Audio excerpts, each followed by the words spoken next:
પૂછશે કે કાન બોલે ગોકુળમાં કોણ હતી રાધા તો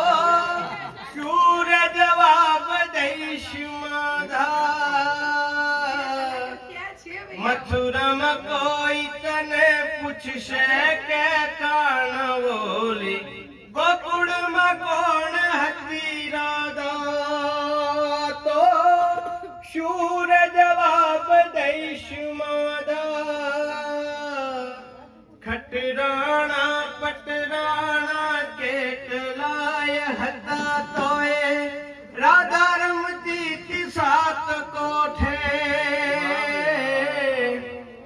રાધા વિના વાસળીના વીણ નહીં વાગે શાને સોગંધ એવા ખાધા તો શૂર જવાબ દઈશ માધા મથુરામાં કોઈ તને પૂછશે કે કાન બોલી ગોકુળમાં કોણ હતી રાધા તો શૂર જવાબ દઈશ માધા